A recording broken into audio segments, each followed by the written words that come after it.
like to thank the Alliance for inviting me to present this morning. As Mr. Falcone has said, when we first had these conversations, it's a coincidence or serendipity, or as the minister said today, what was the word you used, Minister, concerning the matching of the prayer? But what was the term you used? Grace, or the Spirit.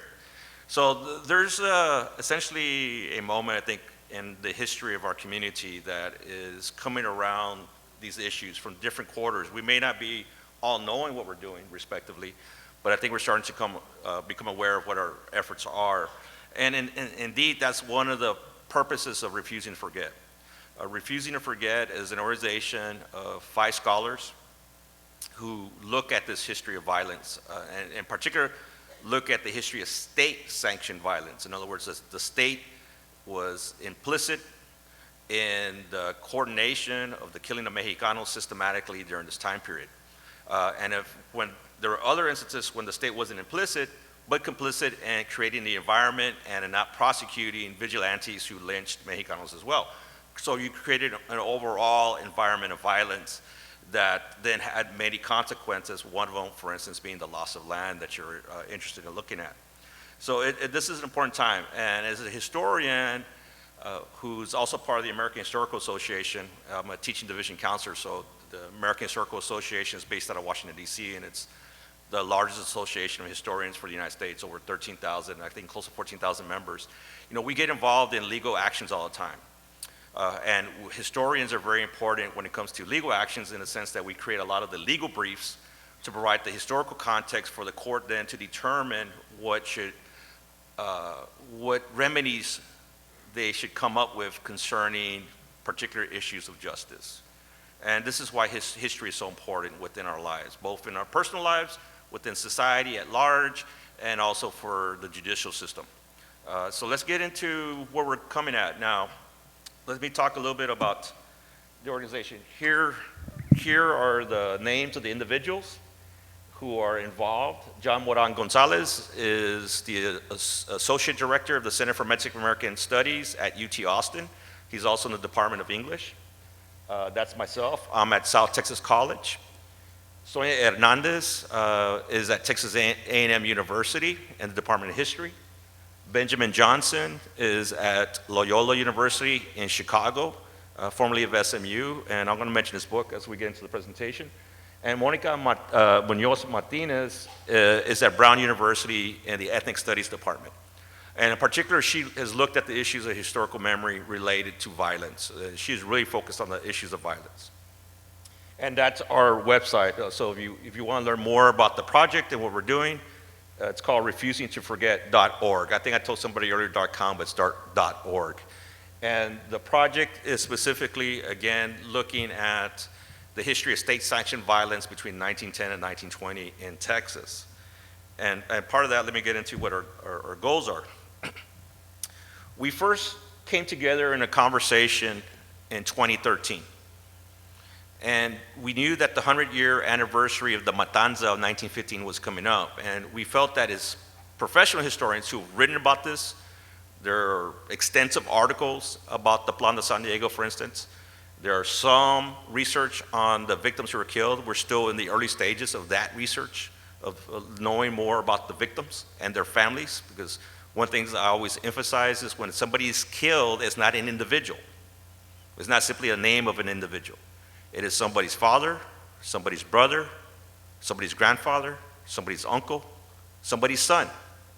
And so the consequences of that death have ramifications for the family and the community that those individuals lived in. Okay. So never think of and I'm going to have a list of names to show you, because I have a list of names of about 100 people, their names, locations, and dates of where they were killed. Never think that that name on that list is just simply that individual. That is a family that has been affected, and it's very important to remember that. And so one of the things we wanted to do in 2013 was to make this information that we as experts were familiar with, but get it to a larger audience. It has been too long that a lot of this history had been talked about at academic conferences, but not talked about in venues like this for the greater public to know. And that was our objective, and so that's what we've been working on. The first thing we wanted to do was set up a website. And on that website, we want to provide information on the history of these events. There's a bibliography if you want to learn more about the articles and books that have been written on this topic.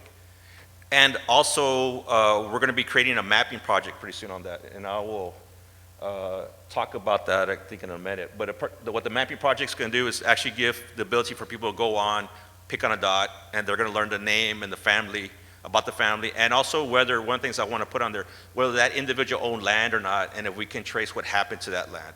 We may or may not be able to do that, but it's going to be a resource for people who want to know, you know what, I wonder what happened to my great-grandfather's land. And let me click, and maybe that resource could either lead you to doing your own research, or if we're lucky enough, somebody has done that, and you can then pull that as a resource. And I guess in this instance, this particular organization is about facilitating your efforts, as opposed to, as John said, taking your money and then promising you some sort of great return.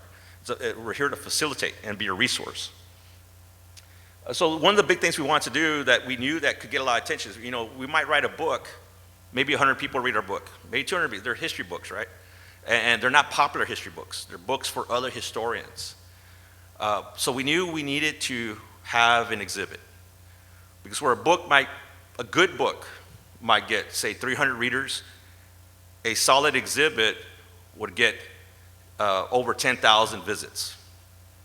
And the Bullock Museum, and I'm going to be meeting with the executive director and the assistant executive director on Monday to turn the exhibit into a traveling exhibit, meeting there with a couple other team members. Have mentioned that this particular exhibit has had an increased attendance at the Bullock as a result. Because as word spreads, and I've talked to some people here, say, well, I'm going on Monday, I'm going this day. And more people are going.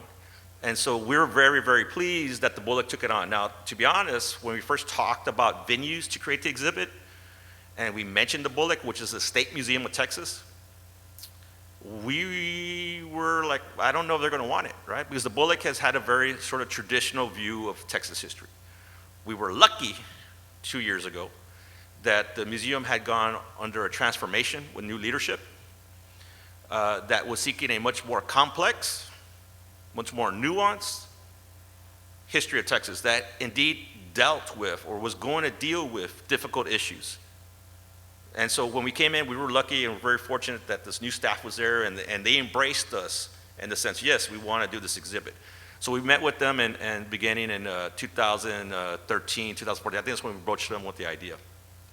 And then we had meetings, and then they did their work of getting the artifacts and writing up the narratives and all that, and we looked at it to verify, yeah, that's accurate, or you want to use this language, not that language, and all sorts of discussions.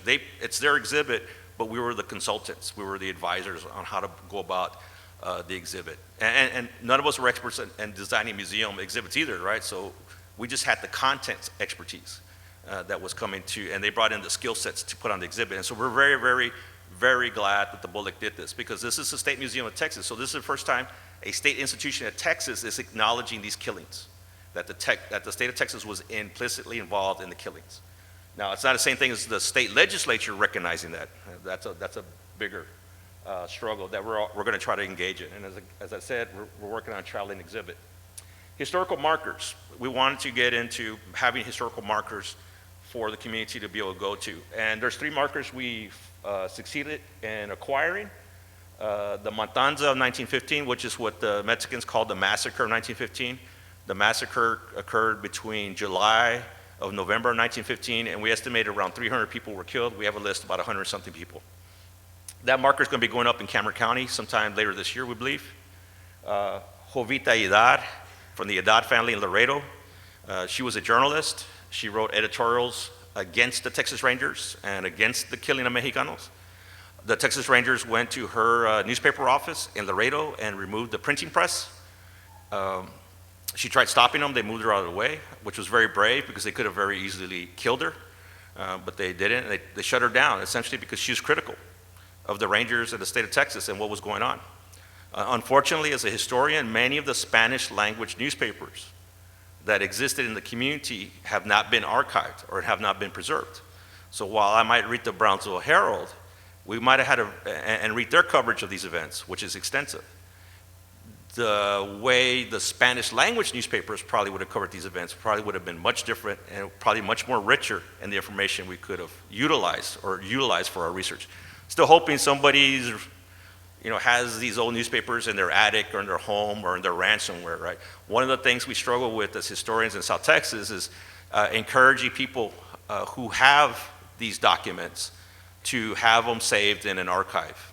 And so if you do have documents in your family, you don't want to give them up, at least have them digitized so that people like me can do research. And that research is just simply going to benefit the larger community. So keep that in mind if you have your own personal family papers that you think are worthy of being archived, and we can at least digitize them. So Jovita Edad, a very important individual, and her marker will be coming up sometime this year as well in Laredo.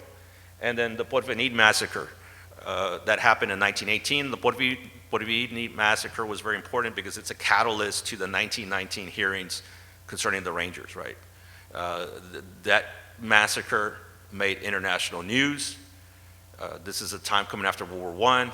The U.S. is embarrassed by some of its soldiers, Texas Rangers, local law enforcement, rounding up individuals from the ages of 11 to 65 and executing them and using military-grade ammunition that they shot up the bodies so bad that some of the bodies were cut in half when they went back to go bury them. The families had to flee across the border to Mexico, and the Mexican Revolutionary government contacted the consuls in the United States that this was going on. The United States government, federal government, then contacted the state of Texas and say, what are you guys doing? And they went in and they allowed the families to come back and be able to bury their loved ones. So that's a marker that's going to go up. So, we're talking about 100 years later, we're finally having markers being accepted by the Texas Historical Commission to remember these events. That's a long time. It's a very long time. And this is why our project is called Refusing to Forget. A lot of these stories have been handed to us through our parents and grandparents. I am a descendant of somebody who was killed in 1915. I grew up hearing about the killing of my great-grandfather, Paulino Cerda, right? And so these are very emotional stories that you grew up hearing because they tie you to your family. Okay? And so now Texas, it's time to acknowledge this officially and to provide some sort of redress for the descendants of the victims of these killings. That was, again, sanctioned by the state. Public programming. The other effort that Refusing to Forget is public programming. We're not getting paid extra to do what we're doing. John Gonzales, who was fortunate, the timing was right, was at the museum, I think, providing a tour for somebody. That's how leaders of your organization met John and started talking about the Refusing to Forget, talking about that. We are personally invested in this work.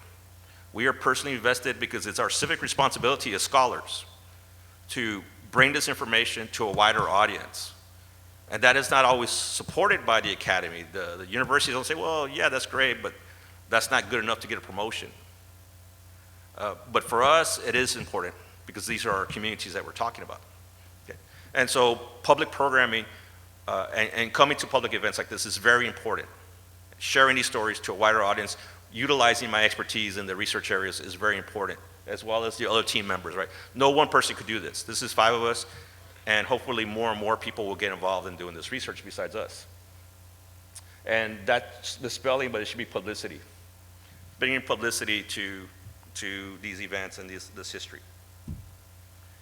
Okay, the Bob Bullock Museum, Life and Death on the Border. One of the most important things as scholars that we told the Bob Bullock is that we do not want what's called a victimization history. We don't want a history of Mexicans just being victims and that's it. That is too much of a simplistic understanding of the community. We wanted a deep understanding of the community. We also wanted a deep understanding of the events that occurred and a deep understanding of how the community continued on after those events, despite those events. And so we broke the story down for the exhibit into these sort of 4 themes. The community was not a new community. It was a community with deep roots. In fact, the community in the Lower Rio Grande Valley is older than the United States as a government. The cities of Reynosa, Matamoros, Laredo, those are older than the United States. The United States wasn't even a dream, wasn't even a thought when these communities were established. So the community has a longer claim, a longer history, as many of you know, than what is considered the United States today, or even the Republic of Texas. It's a community that's going to go under transformation, that will cause much of the racial tensions and much of the violence that occurs. And it's a community under siege, because this is like, hey, why are you guys still on this land? And then it's a community that responds to that. We are an example of the resilience of our community 100 years later, still struggling to have the dignity to be respected as equals in the making of Texas. And as equals in the making of Texas, we also deserve full justice. So I'm going to use images from the exhibit itself that you could go to the website, and I decided to use the images there for those who haven't had the chance to go see the exhibit or might not have the chance to go see the exhibit. And so what the museum officials do, as opposed to historians like us, we write and we work on our books. The museum, we need artifacts. We need things people to look at or things for people to touch, right? And it's a different way of telling history that I'm not an expert in. And so what they did here was they were able to locate wedding dresses and shoes to talk about the people of the valley as being people. The traditional way, the way the Texas Ranger Museum presents the valley, the way our current governor presents the valley, is one of border violence, and the catalyst for border violence are Mexicans, i.e. Mexicans are bad people. That's not a new trope. That's not a new way of understanding Mexicanos. Now, that's not the reality. Anybody who lives in the valley, no, that's not true, not even close to being true. But it's an easy rhetoric, right? And we see this with Donald Trump now. Mexicans are rapists. Well, no, Mexicans are also scientists. They're also historians. They're also lawyers. They're also poets. They're also artists. They're also teachers. They're nurses. They're mothers. They're fathers. They're grandfathers, right? We are people. But that's not the way many individuals project understanding the border and understand the people who live on the border. And particularly, again, you see this with Governor Abbott and others. And so one of our things we want to do is say, hey, wait a minute. This is a reality, right? And this is why a wedding dress is so important, right? It's one of the sacraments. It's about family. The transformation. When the railroad enters this area, there's a major transformation. Where there was no segregation in communities before, you see segregation occur. So the newcomer cities of Harlingen, San Benito, Mission, Mercedes, McAllen, basically you follow the cities along 83, which is where the old railroad goes. Those cities engaged in segregation. And the individuals who came here, predominantly from the Midwest, who were farmers, were told that if you come here, you're going to have great land, you're going to be able to have crops, no hard winter, and you have cheap labor. Look at all these Mexicans. And so Trinidad Gonzales, a historian, she received her master's in history from the University of Texas in Austin in 1930, talks about that these individuals who came down here who were not as rich as many of the Mexicanos living in this community, by the way, didn't see rich Mexicans, just saw Mexicans who were bad people and poor. It didn't matter how wealthy or how educated you were. Because you always had Mexicanos who were doctors at this time. You have Mexicanos who were lawyers. You have Mexicanos professionals. In 1910, according to the U.S. Census, over 70% of the population is literate. Between 1900 and 1930, over 45 daily newspapers and magazines and monthlies and literature and all that was published. In 1850, in the first U.S. Census for Texas, South Texas has more schools for its children than the rest of the state of Texas. The first public school in this area was in the 1790s under Spanish rule, because Mexican culture, Spanish culture is one that embraces education. The reason you're able to do a lot of your genealogical work is because Mexicanos were writing and suing each other and writing wills and doing all that stuff, because it was important to be educated so you could engage in business. The people who settled this area, Nueva Santander, were entrepreneurs. They were going to get 10 years tax-free, free land. They were capitalists. A ranch isn't some sort of quaint pets. You run a ranch, those aren't your pets. That's your business. That's your livestock. And being educated was important to being able to conduct business, right? So we have an educated landowning, capitalist society that has these deep roots that go back to the 1740s and on. Well, by 1900, you do have a transformation of land laws for various reasons. And that's a whole complex sort of way of understanding that. I'm not going to get into all that. And by 1900, according to David Montajano, the majority of landholding individuals in Hidalgo County is shifted from majority Spanish surname to majority non-Spanish surname, right? And then that non-Spanish surname land is going to get cut up into farms. But we're talking about like 51 to 49, 51. It's not like 99% of the land's been lost by 1900. We're talking about the 50s, 50%, right? So you still have people who retain their land. So then the question is, we go forward through the early 20th century, as the railroad comes in, as we move to commercial farming, as the racial tensions increase in this area, is what do we do with these damn Mexicans who still own their land? You know, there's a problem here because they should be working. They shouldn't be owning land. And that land might be 5 acres, might be 10 acres, it might be 1,000 acres. It's going to vary on the different individual families. But the fact that Mexicans own land on American soil, that's a problem. And so those tensions are going to grow as we go through the early 20th century. And so when we get to the 19-teens, we see now this effort of the use of violence. So now the way you're going to get killed as Mexicano, you may not get lynched, but you're going to be accused of fleeing law enforcement. And you're going to be killed. And so, well, he fled. Or actually, the more common one was he was a horse thief. And I go, well, but his family's owned horses for hundreds of years. Oh, no, we understand he's a horse thief. That's why we killed him. And so the two most common ways of killing Mexicanos is to either claim they were fleeing law enforcement or resisting law enforcement, some of the problems we see today, or they were horse thieves, and this is why we killed them. But it comes with the railroad, because the white community or the non-Mexican community, it comes in before the railroad, which get labeled old-timers, intermarried into Mexicano families. And so this is why you have a much more, or a greater intermarriage rate during that late 19th century, prior to the railroads. After the railroads, you start to see a decline of those intermarriages occur.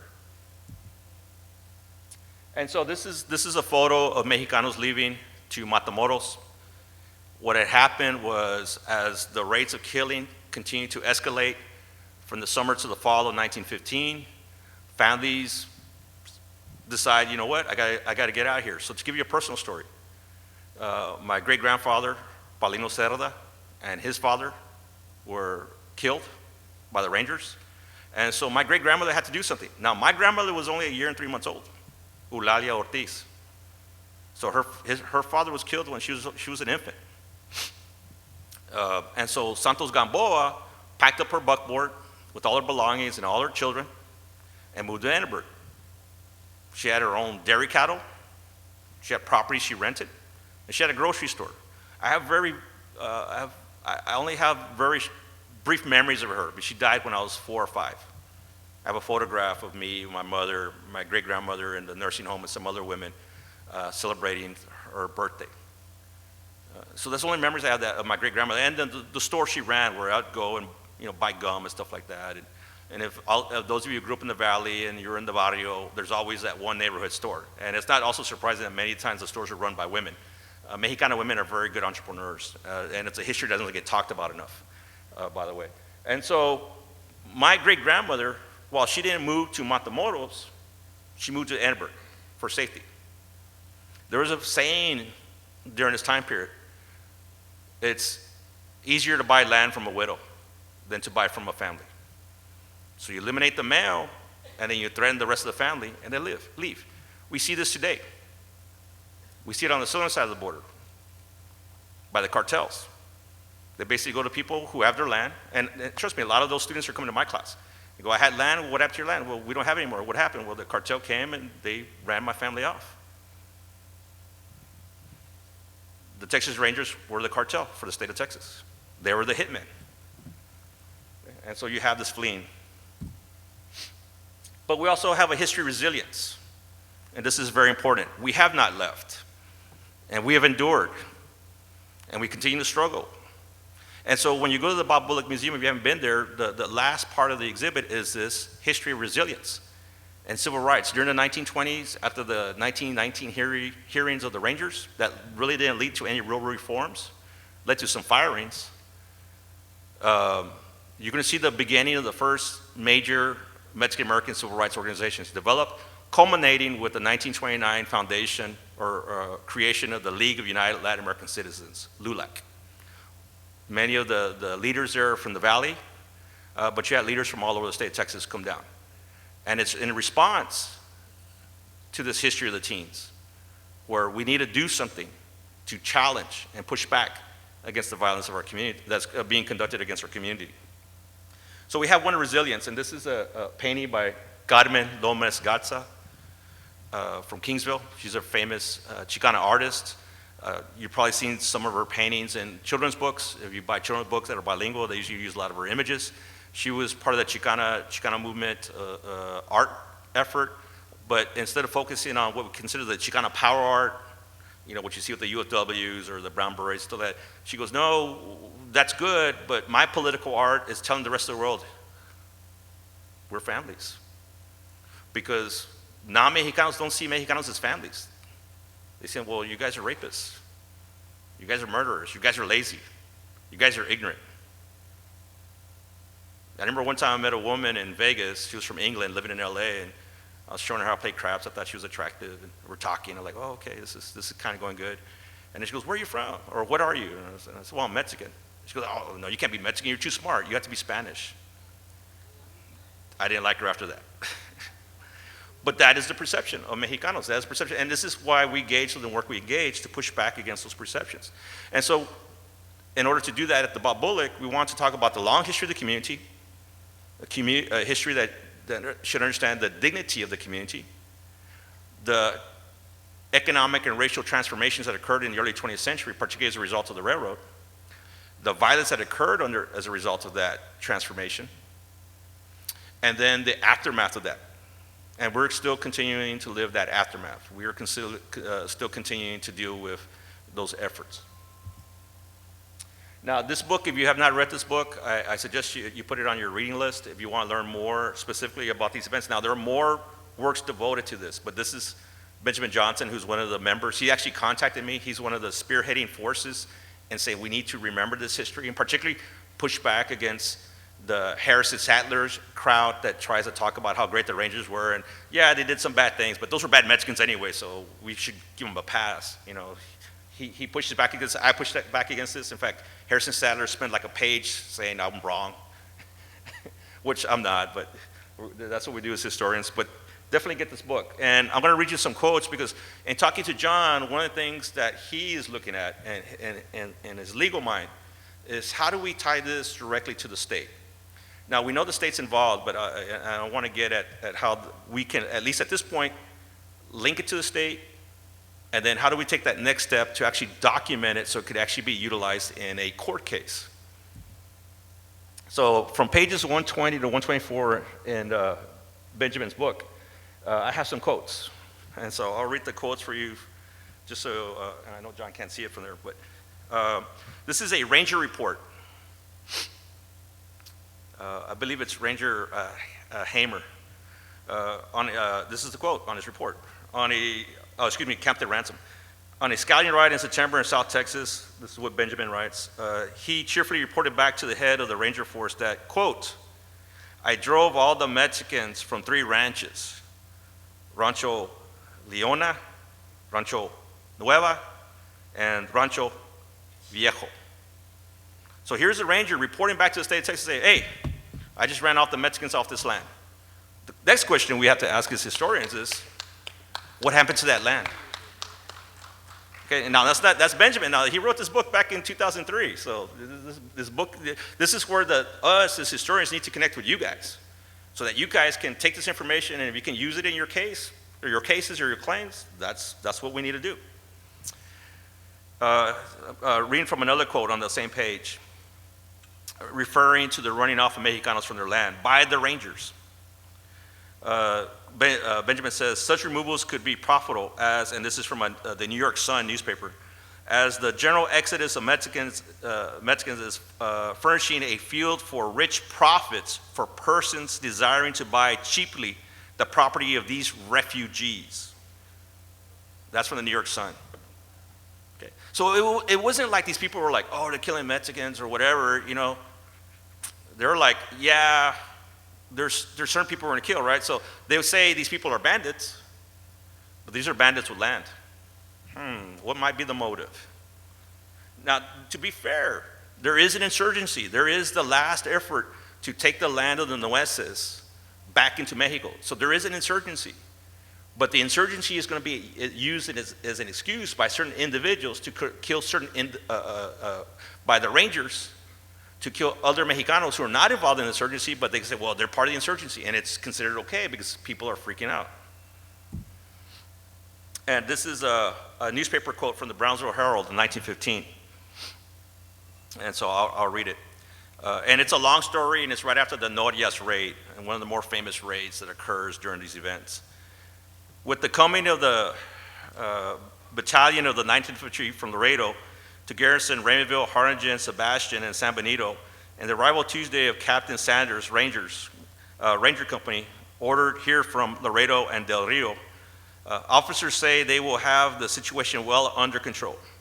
Rangers now working under special, you can't see, I don't know if you can see it here, but it's in quotes, special orders from General Hutchinson, having certain instructions that may help clear the air of lawlessness in short order.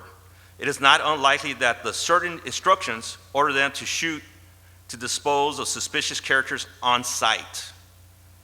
So this is the Brownsville Herald, and it's understood that the state of Texas sent the Rangers down with specific orders. So we're not going to follow due process. We're not going to arrest an individual and determine if they're guilty or not guilty. We're going to shoot them on sight. And in fact, it was so bad that the sheriff of Cameron County, Sheriff Van, ordered his deputies, whenever they apprehended somebody, they were never, ever, even to give up their own lives, to allow those prisoners to be taken by Texas Rangers. But Sheriff Van knew that if he released any of the prisoners he had to the Texas Rangers, they would be killed immediately. A lot of the prisoners Sheriff Van arrests are usually released in a day or two because they're found to be innocent. When Canales, who wants to investigate these incidents in 1919, is approached by a ranger, Ranger Hamer, and told, you better not do this or you know what's going to happen. And Canales went to the sheriff and said, hey, you know, in Brownsville, right? He's in Brownsville. Hey, what do I do? Sheriff Van's response is, I suggest you get a shotgun and go kill him. You know, because otherwise you're going to have to be dealing with him, right? So Canales is one of the heroes here. Van is one of the heroes here. One of the things I would also like to point out is there are Mexican Rangers killing other Mexicanos. And there are plenty of white people protesting the killing of Mexicanos by the Rangers. So one of the things we do as historians is we also look at the complexity of what's going on here. It's not all bad white people and all victims Mexicans. That's not the case. Many non-Mexicanos stood up against what was going on because this is not America. I mean, this is not America. This is incorrect.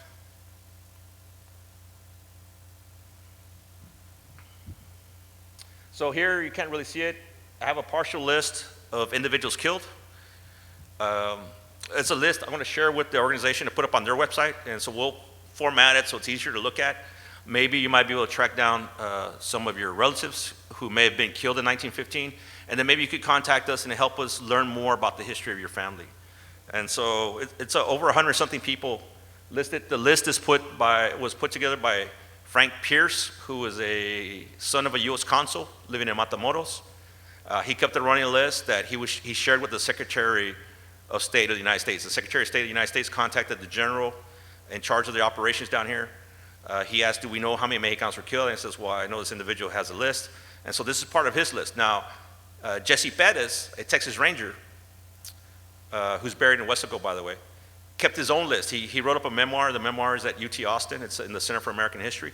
And he has a list of names. And so what I did was I crossed it, Jesse Perez's list and Frank Pierce's list, and put them together, and I indicate which are overlapping names. Interestingly enough, Frank Pierce has some names, and he highlights those individuals that were killed and indicates in his notes that Ranger Perez did the killing. And in Ranger Perez's list, he doesn't include the names of those individuals. So I guess he didn't want to implicate himself. It's not up on a website yet. This is if you buy the book War Along the Border by Arnoldo de Leon, in my article, it's there. I'm going to work with John to get this up on your website. So to make it available to you guys, so guys could look at it and maybe see if we could do that. Find out if your family is listed there. But these are only individuals killed in 1915. So what I did, I was trying to do it on PowerPoint. I'm not great at PowerPoint, so I just did a capture of the screen page. And so it goes from, it starts in July, and it's going to go through November. And so you can't really see it there, but it has the individual's name, the location. In this case, that's an incident, the Olmito train raid, and then the date, October 17th, 1915. And then I'm getting ready for questions.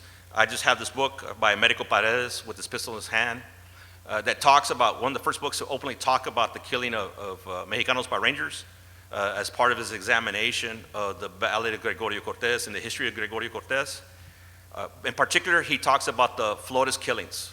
He interviews the widow of Miss Flores and talks about how they came and killed her husband, and then they pulled out her younger son and killed him from the house. And like I said, a lot of times the idea was to kill the father and the oldest male to then say, okay, maybe somebody's going to come along and buy your land pretty soon. Just letting you know. And so Medico talks about this. So he's one of the first people to talk about this. And of course, on the website, you have the Canales hearing proceedings that you can also do your investigations on to see what you find there. Unfortunately, the charges that Canales brings are really around 1918, 1917. They don't deal with 1915. But a lot of the testimony that comes out in the Canales hearings relates back to the events of 1915. So the state of Texas didn't want to actually do an official investigation of 1915. So Canales' charges were reduced to the Porvenir in 1917 and stuff like that. But this other history comes out. So I'm ready to take questions. Thank you very much. Do you have any idea how many people are on that list? About 100 something names.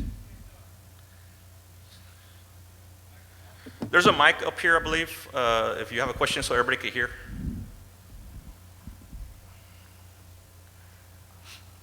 And I think we have about another 20 minutes for Q&A. My question is, why Bob Bullock's museum and not the museum here in Edinburgh? The Bob Bullock Museum is a state museum in Texas, and we thought it important that a state institution recognizes history. The museum in Edinburgh is not a state museum, it's a private museum essentially. But we plan to convert it into a traveling exhibit, and I've talked to one of the board members from the museum in Edinburgh about hosting the traveling exhibit. We do have artifacts from that museum, by the way, as part of this exhibit. What was the name of the book you talked about? Benjamin Johnson, or the second one? The War Along the Border? Right. War Along the Border, Arnoldo de Leon, and my article is on there with the list of names. Jose Sierra. Trinidad Yes. Gonzales, right? Yes. I've been to your website for the last 3 months, and I have tried to comment over and over on that website, and I try to get a hold of you and Juan Gonzales, and I never get a reply. I just wondered if you're still working with that website, or if... Yeah, we are. What was your question? Well, my question is this. In the process of the information that you have discovered, and I know it's been difficult. Anything in Texas is difficult to get, especially evidence or documentation. Have you verified the authenticity of a lot of this information with other sources? Well, you'd have to be specific, but yeah, we always cross-reference our sources. So you take more than one source? Yeah, and sometimes there's only one source depending on what the nature of the document is, but you have to, as a historian, you say this is this one source, we need to find other sources to verify it. But is there a particular issue you're looking at? I had them on the web page, and I don't remember them right now. Okay. But I want to first commend you and John Falcone for allowing this to happen, because this is what people need to see and hear, the real truth of what really happened. And I commend you and the rest of those professors for a job well done. Thank you.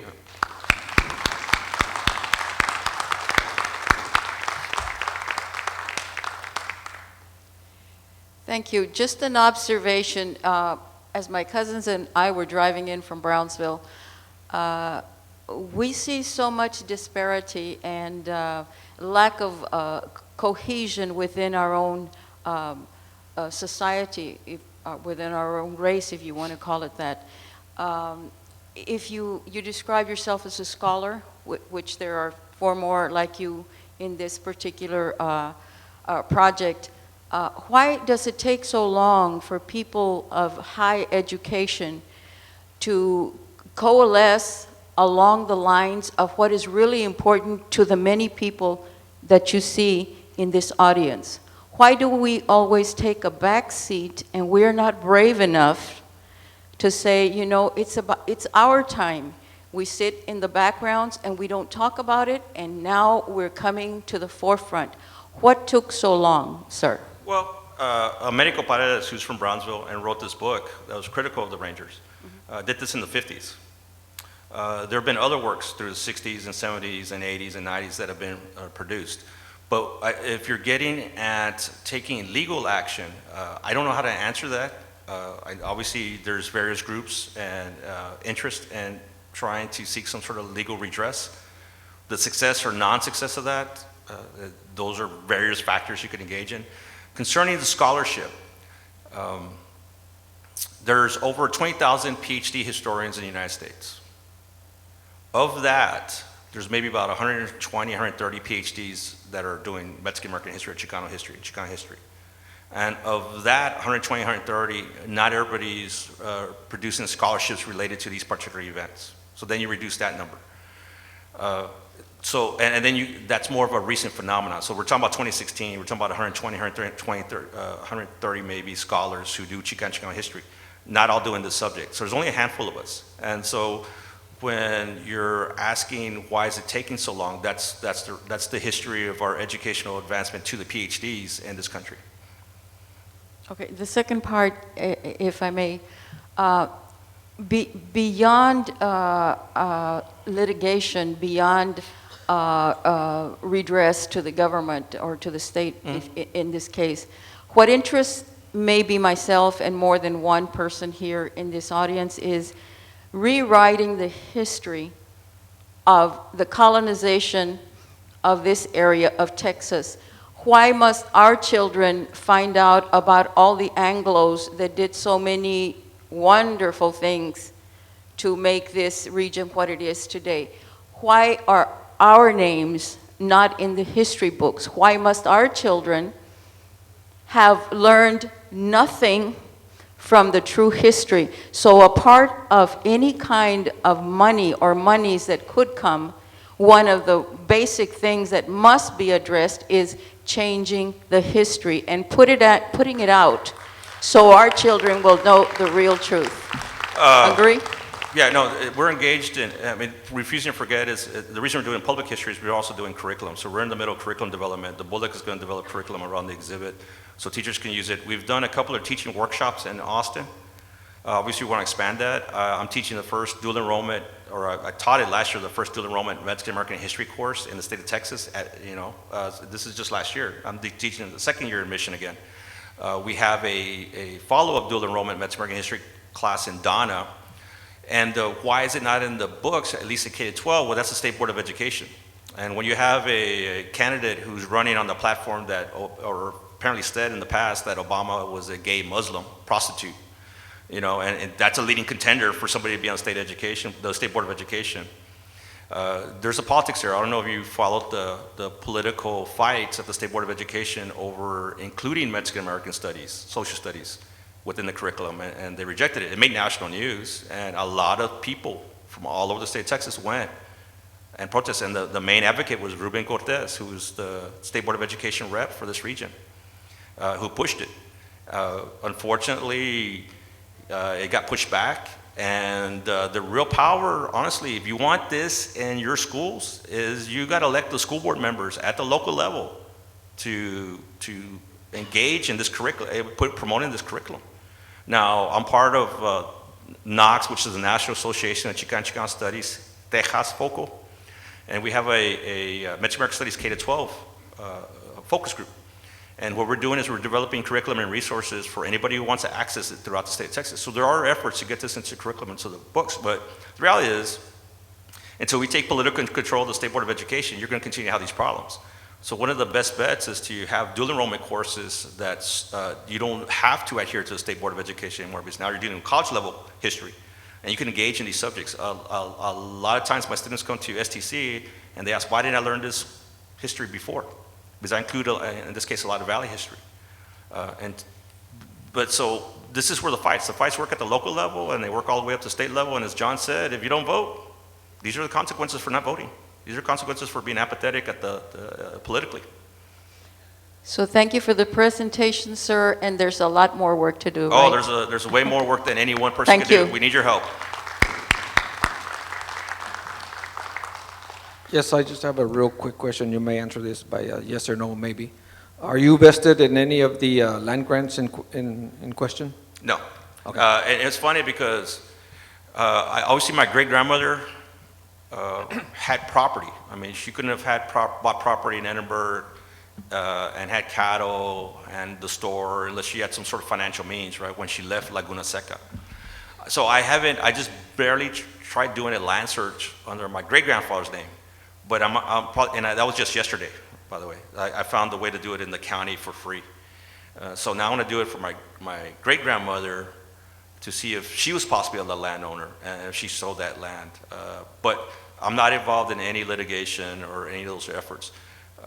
And just going back to an earlier comment, one thing that we're interested in at Reviews and Forget is that you cannot get to reconciliation until you get to full awareness of the past. And one of our efforts is that in order for us to be a better society amongst all ethnic groups, amongst all racial groups, amongst all religious groups, you have to engage in frank, hard dialogue about these issues of the past to get towards a reconciliation. So one of my greater goals is the issues of reconciliation for making the state of Texas better and hopefully a better America as well for our children. And that's not necessarily tied to land. Thank you.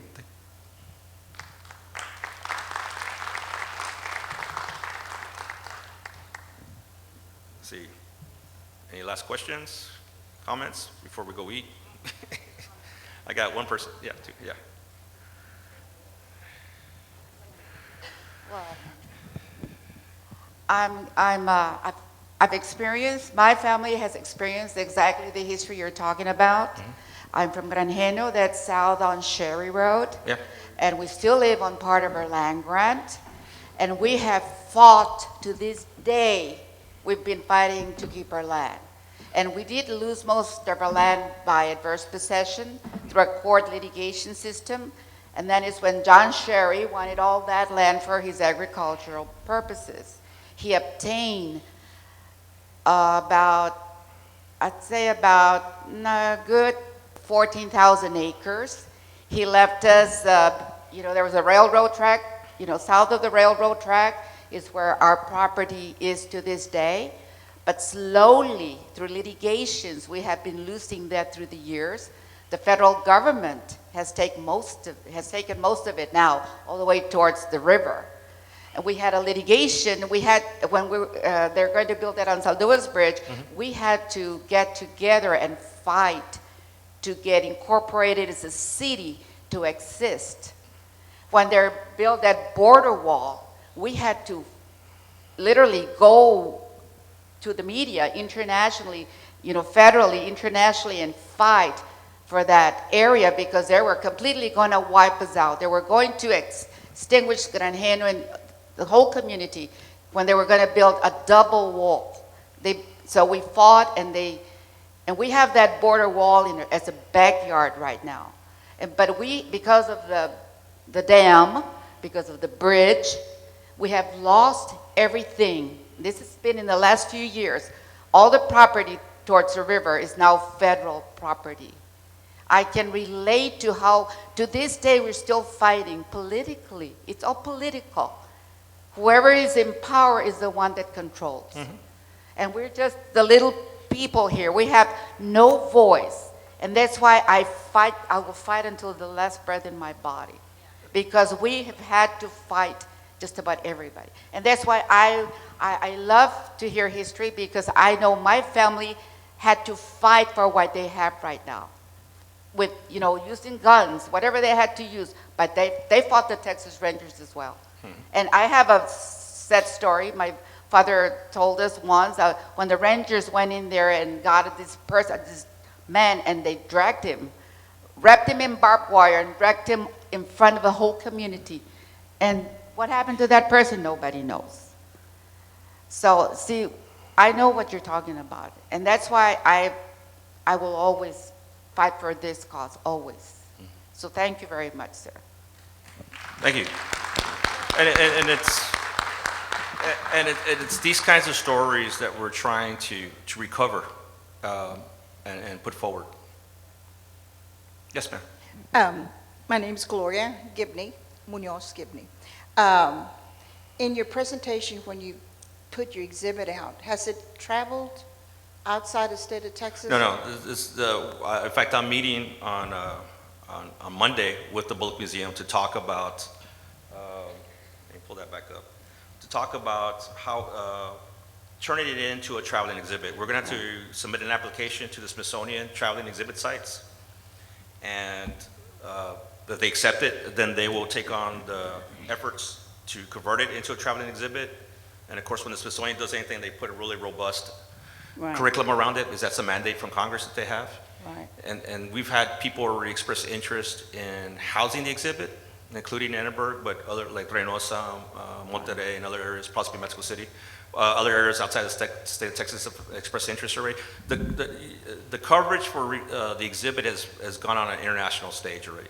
The Guardian did an article on the exhibit, for instance. So people in England read about this story. So we're very pleased with the response, and the museum is very pleased with the response.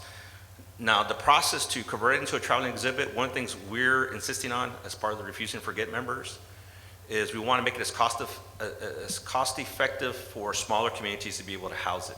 Right. Because not every community has a museum like Edinburgh. And so when you have artifacts that got to travel, there's insurance, you got to provide certain security and stuff like that. So we're probably going to do a panel traveling exhibit, so that a community can spend $1,000, $2,000, or $3,000 just to package it, get paid for the postage, moving the exhibits there, and then putting it up. So our effort is to keep it cheap in the sense of the cost, and have smaller communities also house it, because many of the members of smaller communities throughout Texas, and South Texas and in West Texas, are not going to be able to afford a very sophisticated, Right. Bullock type exhibit. It's a very expensive endeavor. Right. I'm so thrilled to even Now, we're looking at 2 hear. years, by the way, at lightning speed. If we're to move real fast, it'll Right. probably start traveling in 2 years. Okay. The knowledge just on this type of exhibit, it's tremendous. It's overwhelming to see an exhibit like that. I was lucky to see the exhibit of the Holocaust of the different camps in Germany and all that. And an exhibit like that, and it's similar to our exhibit, your exhibit, it's priceless. You can't put so many words to that. It's just priceless. So I thank you so much for doing this, because I've always wanted to see some type of an exhibit out there. Many families in this room have pictures, documents, articles. They haven't come forward, but I've gotten to view some of them, and they really need, to the audience, if you have them, please share them so they could be shared with the rest of the world. That's all I have to say. No, thank you. Indeed, the amount of information and knowledge in this room is rather extensive. I just truly encourage you to share your stories. And if you have documents, reach out to an archive that you want to work with, and hopefully if you want to keep them, at least they can digitize them. If you want to donate them, they'll make sure they're taken care of for eternity. I don't have. Doctor, if I might interject, Dr. Gonzales has been kind enough to volunteer to stay with us the entire day, okay? So it isn't, if we're going to take this one last question for this period, but feel free to come see. You can see the wealth of knowledge just pouring out of these folks. We can't thank them enough. Go ahead, ma'am. I'm sorry. Well, I don't have a question. I have a comment. I hope your exhibit goes to Galveston, Texas, because right now, it just opened this last year, the Bryan Museum, and it's the history of the Southwest, but nowhere there do we hear about this. You know, they start out with the explorers, but then they go on to the Anglo histories. But in that exhibit, they had saddles, beautiful silver saddles, and I admired them so much. They had sarapes, they had robosos, and when I go to see the saddles, which are just beautiful, beautiful silver saddles, and then they have goat hair going down there, the saddle, and then you look at the name. The name is on the saddle where you sit, and they're Mexican names. So these people have enough money, and it is an individual billionaire, Mr. Bryan, who opened the museum. He has 1,700 pieces there, but he still has more. And so these Mexican items, and they did have many, but, you know, I thought when I saw those saddles, he had enough money to buy them.